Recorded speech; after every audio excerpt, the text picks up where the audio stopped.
Baik, kalau dari judul hidup untuk yang maha hidup, sebenarnya kemarin tawarin beberapa materi, cuman kayaknya saya rasa saya belum pantas gitu, kayak fikih lah atau yang lainnya lah gitu. Itu kan lebih cocok Ustadz lah yang menyampaikan.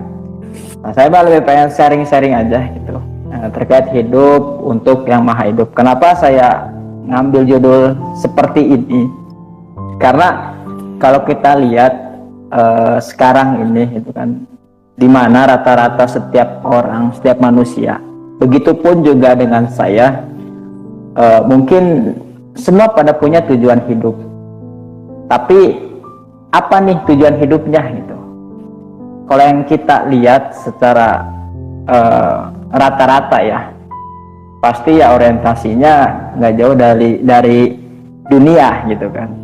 Ketika kita tanya apa tujuan hidup kamu, oh saya ingin sukses, saya ingin punya rumah megah gitu kan, harta berlimpah, mobil mewah. Mungkin secara realistis kita semua berpikir seperti itu. Tapi kita nggak bisa memahami, memaknai sebenarnya untuk apa sih kita hidup. Apakah hidup kita hanya sebatas mencari kesenangan dunia, hanya sebatas pengen punya harta yang banyak gitu. Makanya kita perlu berpikir. Tapi padahal sebenarnya Allah udah ngasih tahu, cuman mungkin kitanya yang nggak mau tahu atau pura-pura nggak tahu gitu.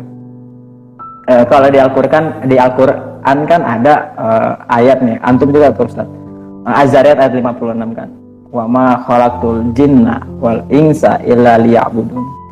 Di situ Allah tegaskan gitu, tidak aku ciptakan jin dan manusia kecuali untuk ibadah.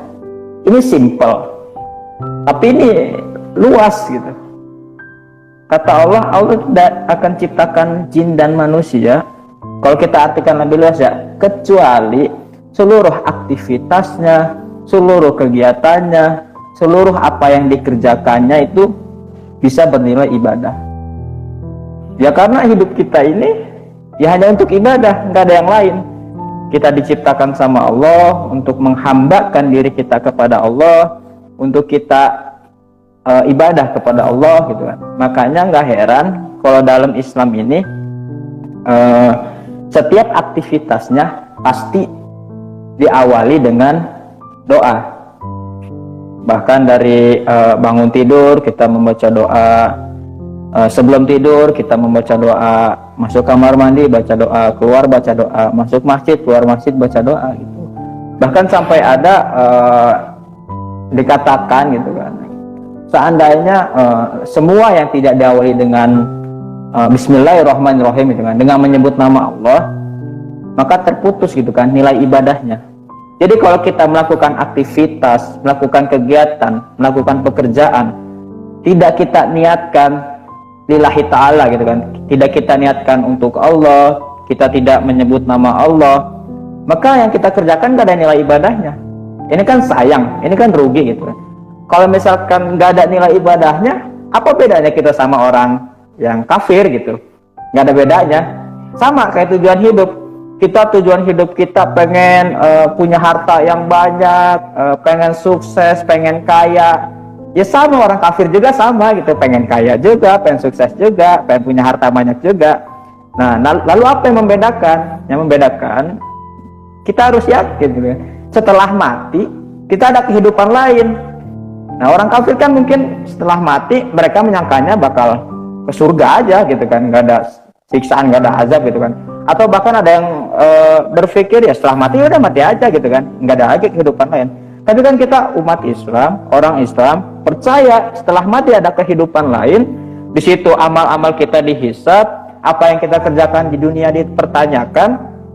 Kita tahu tuh, kalau masih orientasi kita, tujuan hidup kita masih sama orang-orang kafir, ya apa bedanya gitu, saya sama aja. Jadi kualitas hidup kita tuh ya segitu aja, jadi nggak ada nilainya gitu. Makanya kita sama-sama muhasabah gitu kan. Mungkin kita sering lupa atau khilaf gitu kan, tidak mengalami apa yang kita kerjakan ini dengan niat lillahi ta'ala. Makanya sebenarnya ibadah ini bukan sekedar sholat, puasa, zakat, atau haji gitu. Kadang orang memaknainya salah gitu. Kita diciptakan untuk ibadah. Apa setiap sehari 24 jam kita ibadah, sholat terus, misalkan puasa terus? Ya enggak, ibadah itu kan tadi ketika kita menjadikan seluruh aktivitas kita niatkan karena Allah, kita menyebut nama Allah, nah itu akan menjadi nilai ibadah tersendiri. Makanya nggak perlu berpikir, wah kita bakal sholat terus nih kalau ibadah, lalu nyari makannya gimana, lalu cara nafkahin istri-istri kita atau cara memenuhi kebutuhan hidup kita ini gimana gitu.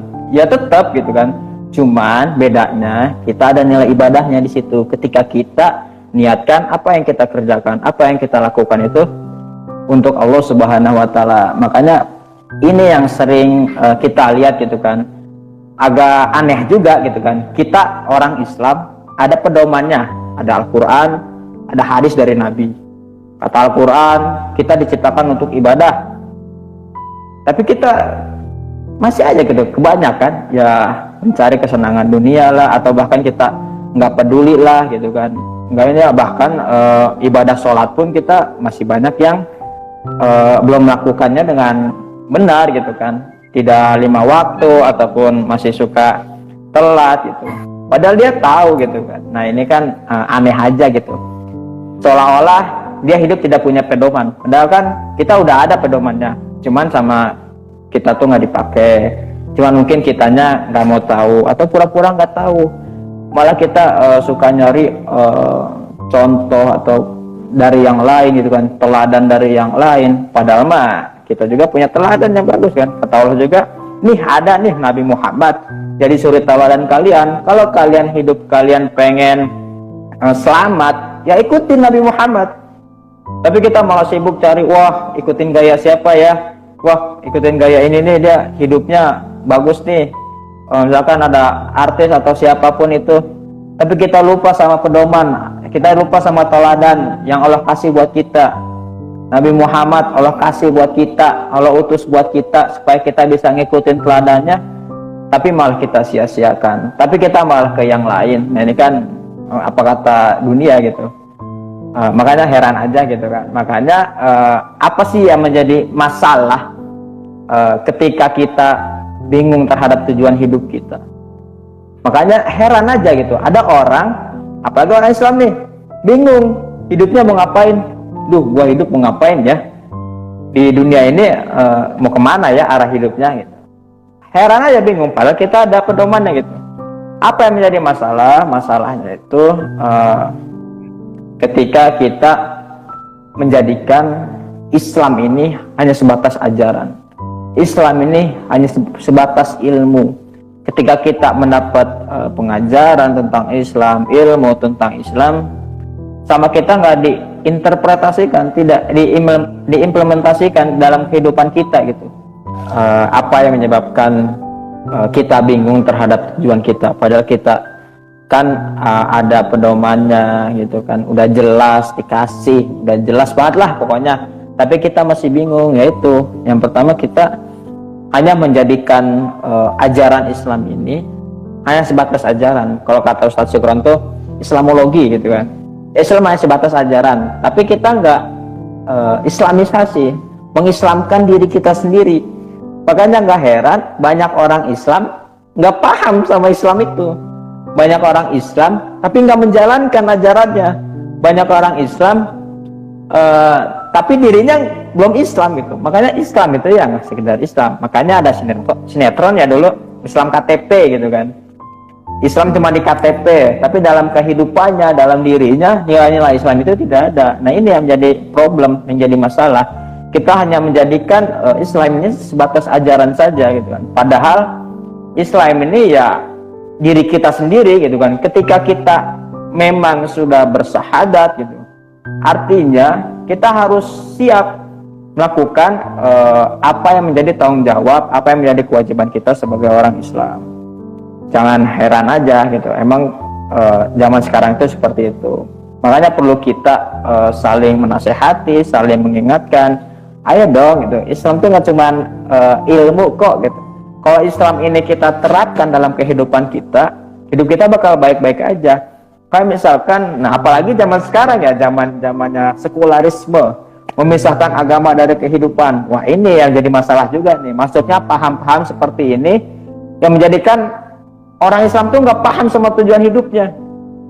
Ketika orang paham-paham sekuler masuk, dia menyangka ya udah agama Islam itu udah sebatas sholat, zakat, puasa, haji gitu. Tapi politik itu yang nggak usah bawa-bawa Islam lah. Ekonomi itu nggak usah bawa-bawa Islam lah. Ya pokoknya dipisahkan gitu.